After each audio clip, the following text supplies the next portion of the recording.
நமோ நாராயணாய நமக. ருத்ரோ பகுசிரா பப்ரூர் விஸ்வயோனிஸ் சுச்சீஸ்ரவாக அமிர்தசாஸ்வதஸ்தானூர் வராரோஹோ மகா தபாக. நான் பாலகோபால பக்தை லதா பேசுகிறேன்.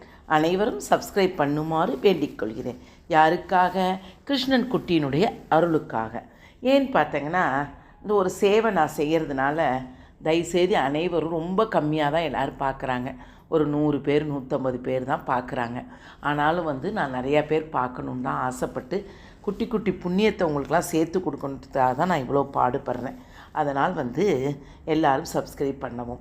நாம் இன்றைக்கு பார்க்க போகும் திருநாமம் 123வது திருநாமம் மகா தபாக. இதோடைய மீனிங் என்னன்னு பார்த்தீங்கன்னா, மிக பெரிய ஆலோசனை செய்பவர். சொல்லும் முறை மகா தபசே நமக. மகா தபசென தபம் தெரியும். மகா தபசே நமக என்று சொல்ல வேண்டும். இந்த மகா தபசே நமகத்தினுடைய எம்பெருமானுடைய லீலைகளையும் அதனுடைய கதைகளையும் பார்ப்போமா? வாருங்கள், கடைசி வரை பாருங்கள். என்னன்னு பார்த்தீங்கன்னா, கைலாயத்தில் எல்லாமே கதைகள் பார்த்தீங்கன்னா எல்லாம் ஒரு அழகாக எப்படி அந்த காலத்தில் இந்த மீனிங்கெல்லாம் எழுதி இதுக்கு ஒரு கதையை எடுத்து இது எம்பெருமானுடைய பெருமைகள்லாம் எவ்வளோ அழகாக சொல்லியிருக்காங்க. அந்த சொல்கிறத ஒரு ஆள் அதை எழுதி அதை சொல்லி அதை நான் எடுத்து சொல்லி அதை நீங்கள் கேட்குறதுக்கு கடவுள் நமக்கெல்லாம் அருள் புரிஞ்சிருக்கிறாருமா. ஓகேவா? கைலாயத்தில் இருந்த மால்யவான், புஷ்பந்தன் என்று 2 சிவகணங்கள் சிவன் தந்த சாபத்தால் திருவானைக்காவலில் சிலந்தியாகவும் யானையாகவும் பிறந்தார்கள். இது ஒரு கதையில் நான் இங்கே சொல்லியிருக்கிறேன். என்றும் சிலந்தியாக பிறந்த மால்யவான் தனது மறுபிறவி கோச்செங்கன் சோழன், அதாவது குலோத்துங்க சோழன் வாங்க, அது வேற இது வேற, கோச்செங்கன் சோழன் நாயன்மாராக பிறந்தான். என்றும் கோச்செங்கன் சோழன் 70 சிவன் கோயில்களில் கட்டிய பின் 71வதாக நாச்சியார் கோவிலில் ஸ்ரீனிவாச பெருமாளுக்கு மணிமாட கோவில் கட்டி அவரை தொழுது அவரது அருளால் முக்தி அடைந்தான் என்று 59வது திருநாமமான லோகிதாக்ஷாய நமக. அதில் பற்றினா வந்திருக்கு பாருங்கள். இந்த கதையை நான் சொல்லியிருக்கிறேன் என்பதன் விளக்கத்தில் கூறியிருக்கிறேன். யானையாக பிறந்தானே புஷ்பந்தன், அவன் கதி என்னவாயிற்று அப்படின்றது வருது. என்னன்னு பார்த்தீங்கன்னா, யானை வடிவித்ததோடு புஷ்பந்தன் கைலாயத்தை யானை வடிவித்ததோடு புஷ்பந்தன் கைலாயத்தை அடைந்தான். மால்யவான் ஸ்ரீனிவாச பெருமாளை தொழுது முக்தி அடைந்தது போல தானும் முக்தி அடைய விரும்புவதாக அவன் பார்வதி தேவியுடன் கூறினான். உன்னை பார்வதி தேவின்னு சொல்ற, அப்படியா? மிக்க மகிழ்ச்சி. நீயும் நாச்சியார் கோயில் ஸ்ரீனிவாசனை வழிபட்டு முக்தி அடைவாக. நானும் அவனை போல் நானும் முக்தி அடையணும் அப்படின்ட்டு பார்வதி தேவியை கேட்டவுடனே, சரி நீயும் அவனை போல் முக்தி அடைவாயாக என ஆசீர்வதித்தாள் பார்வதி தேவி அம்மா. அங்கேதான் ஒரு சிறிய பிரச்சனை. என்னன்னு பார்த்தீங்கன்னா, என்றான் புஷ்பந்தன். என்ன என்று கேட்டால் பார்வதி. அங்கேதான் சிறிய பிரச்சனை என்று புஷ்பந்தன் சொன்னான். என்னப்பா என்று கேட்டாள் பார்வதி. திருவானைக்காவலில் சிலந்தியாக இருந்த மால்யவன் பின்னிய வலைகளில் யானையாக இருந்து நான் கலைத்து விட்டேன். அவன் சிலந்தியை இவ்வளோ சிலந்தி கட்டும்போது நான் யானையாக இருந்து அந்த சிலந்தியை நான் கலைச்சிட்டேன் அல்லவா? அதனால் இப்போது கோச்சன் சோழனாக அவன் பிறந்தான். அவன் யானையின் மேலுள்ள அந்த கோபத்தின் எதிரொலியாக தன் கட்டிய அனைத்து கோயில்களையும் யானையை உள்ளே நுழையாதபடி மணிமாட கோவிலாக கட்டிவிட்டான். எப்படி பாருங்கள், இவன் யார்? இந்த புஷ்ப, அதாவது இந்த இவன் இருக்கான் பாருங்கள், அவன் இன்னொருத்தவன் மால்யவான் சிலந்தியாக இருக்கிறப்ப இந்த புஷ்பந்தன் அந்த சிலந்தி கூட்டை கிடச்சதுனால இவர் மாறினோன்னு 7 ஜென்மம் கழித்து மாறினோன்னு அப்போ சொல்கிறாரு, எங்கேயுமே நான் போய் இருக்க முடியாது. ஏன்னா யானை நுழையாதபடி ஒரு மாட மாளிகை சின்னதாக கட்டிட்டாரு. நான் என்ன செய்ய போகிறேன் எப்படி அப்படின்னு சொல்லிட்டான்.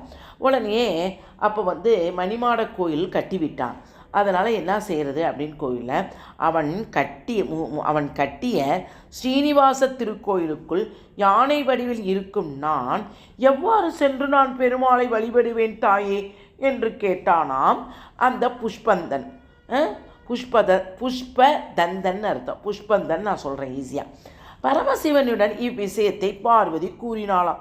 இதற்கான வழியை நான் ஸ்ரீனிவாசனிடம் கேட்போம் என்று பரமசிவன் நாச்சியார் கோயிலில் ஸ்ரீ ஸ்ரீனிவாச பெருமானுக்கும் வஜ்ஜுலவள்ளி அந்த தாயார் பேர் வஜ்ஜுலவள்ளி தாயாருக்கும் வைகுண்ட ஏகாதேசிக்கு மறுநாள் தெப்ப உற்சவம் நடைபெறும்.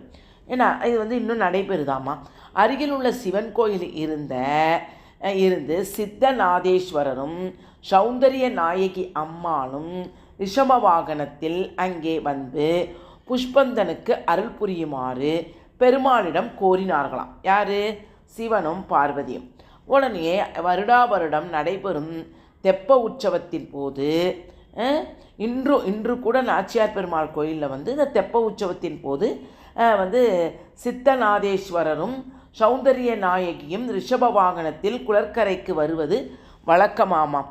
என்ன, அவர்களிடம் வஜ்ஜுலவள்ளி தாயார் புஷ்பந்தனுக்கு என் கணவர் அருள் புரிவதற்கு நான் வேறு வெளி வைத்திருக்கிறேன் அம்மா அப்படின்னு பார்வதியும் வஜ்ஜுலவள்ளி தாயார். வஜ்ஜுலவள்ளினா யார்? நம்ம லக்ஷ்மி தாயார். அதை பற்றி சொல்கிறாங்க. வரும் பங்குனி மாதம் பிரம்ம உற்சவத்தின் 6ஆம் நாள் அன்று வந்து பாருங்கள், உங்களுக்கு புரியும் என்று மகிழ்ச்சியுடன் சௌந்தரிய நாயகி, அதாவது வஜ்ஜுலவள்ளி நாயகி சித்தநாதேஸ்வரரும் தங்கள் கோயிலுக்கு திரும்பினார்கள். யார்? இந்த பார்வதியும் சரி இவங்க ஏதோ சொல்கிறாங்க வஜ்ஜுலவள்ளி தாயார் அப்படின்ட்டு எப்போ பங்குனி மாதத்தில் வரங்களா 6ஆம் நாள் வந்து பாருங்கள் பிரம்ம உற்சவத்தப்பன்னு சொல்லிட்டு அனுப்பிச்சிடுறாங்க. பங்குனி மாத பிரம்ம உற்சவம் வந்தது. புஷ்பந்தனுக்கு ஸ்ரீனிவாசனும் வஜ்ஜுலவள்ளியும் எவ்வாறு அருள் புரிய போகிறார்கள் என்பதை காணும் ஆவலுடன் பார்வதியும் பரமசிவனும் நாச்சியார் கோவிலில் ஸ்ரீனிவாச பெருமாள் கோவிலுக்கு அந்த உற்சவத்தின் 6ஆம் திருநாள் அன்று வந்தார்கள். அதாவது வஜ்ஜுலவள்ளி தாயாரும் ஸ்ரீனிவாச பெருமாளும் அன்று யானை வாகத்தில் காட்சியளித்தார்கள். அதில் வியப்பு என்னவென்றால் யானையை ஓட்டும் யானையை யார் ஓட்டுறாருன்னு பார்த்தனா, யார்? பெருமாள் அமர்ந்திருக்கார். யானையை ஓட்டுறதுக்கு பெருமாள் அமர்ந்திருக்கார். அவருக்கு பின்னால் வஜ்ரவள்ளி தாயார் உட்கார்ந்து பயணியாக அமர்ந்திருக்கிறாராம். இதை நாச்சியார் கோவில் பங்குனி பிரம்மோற்சவத்தில் இன்றும் நீங்கள் தரிசிக்கலாம். என்னன்னு பார்த்தீங்கன்னா, வஜ்ரவள்ளியை பார்வதி பார்த்து புஷ்பந்தனுக்கு அருள் புரிந்து விட்டேன் பார்த்தாயா என்று கேட்டாளாம். புரியவில்லையே, எங்கே புஷ்பந்தன் என்று கேட்டாளாம் பார்வதி தேவி. கீழே வாகனத்தை பார் என்றாள் வஜ்ரவள்ளி. புஷ்பந்தனே யானை வாகனமாக அமர்ந்து பெருமாள் தாயாரை தாங்கிக் கொண்டிருப்பதை உணர்ந்தாள் பார்வதி தேவி. இந்த கோயிலுக்குள் யானை நுழைய தயங்குவதால் புஷ்பந்தனை கோவிலின் வெளிப்புறத்திலே வாகனமாக அமர்த்தி பெருமாளும் தாயாரும் அவனை தேடி வந்து அவர் மீது அமர்ந்து அவனுக்கு அருள் புரிந்து விட்டார்கள் பார்த்தாயா என்றார் பரமசிவனும் சொன்னார். இதை பார்த்துவிட்டு அதான் தப என்றால் சிந்தனை என்று பொருள். அடியார்களுக்கு எவ்வாறெல்லாம் அருள் புரிகிறான் என்பதை எப்போதும் சிந்தித்து ஒவ்வொரு அடியாருக்கும் அருள் புரிவதற்காக ஏற்ற வழியை சரியாக தேர்ந்தெடுத்து அவ்வழியில் அவளுக்கு அருள் புரிந்து அவர்களின் பிறவி பிணியை போக்குவதால் மகாதபக என்று விஷ்ணு சகஸ்ரநாமத்தில் 123வது திருநாமமாக திருமால் போற்றப்படுகிறார். மகா தபசே நமக என்று சொல்லி திருமாலை தினமும் போற்றும் அன்பர்களுக்கு நன்கு சிந்திக்கும் ஆற்றலை திருமால் அருள்வார். அதாவது எவ்வளோ அழகான ஒரு கதை பார்த்தீங்கன்னா, ஏன்னா இந்த ஒவ்வொரு குட்டி குட்டி கதையிலையும் இந்த ஒவ்வொரு நாமத்தையும் உங்களுக்கு எந்த நாமம் பிடிச்சிருக்குதோ அந்த நாமத்தை ஒரு ஸ்லேட்லேயோ ஒரு வீட்லேயோ எழுதி வச்சுக்கோங்க. எந்த குறிக்கோள் அடையணுமா, நல்ல படிப்பு வரணுமா, இந்த 122 நாமம் இது வரைக்கும் நடத்தியிருக்கிறேன். இதை நீங்கள் ஒரு போர்டில் எழுதி வச்சுட்டு எந்தெந்த இதுக்கு நம்ம குழந்தைங்களுக்கு தேவைப்படுது, நம்ம வீட்டுக்கார் வேலைக்கு தேவைப்படுதுன்னு எழுதி வச்சு இதை நம்ம 108 தடவையோ 21 தடவையோ நம்ம சமைக்கும் போதோ போகும்போதே சொல்லிக்கிட்டே வந்தால் இப்போ நேற்று பாருங்கள் வராரோகாய நமகன்னு நான் என் பையனை சொல்ல சொன்னேன். உனக்கு வந்து வேலையில் நல்ல இன்டர்வியூவில் வேலை கிடைக்கும்டா அப்படின்னு சொல்லிகிட்டு இருந்தேன். அதை வந்து அவன் சொல்லிகிட்டு இருக்கிறான். அது என்ன கிளிக் ஆகும்னு கடவுளுக்கு தான் தெரியும். அதனால் நம்ம இந்த மாதிரி ஒவ்வொன்றையும் நம்ம சொல்லிக்கிட்டே இருந்தோம்னா நமக்கு நிச்சயம் எம்பெருமான் நமக்கு காட்சி அளிப்பார். அதை தான் இதை சொல்லியிருக்கிறாங்க.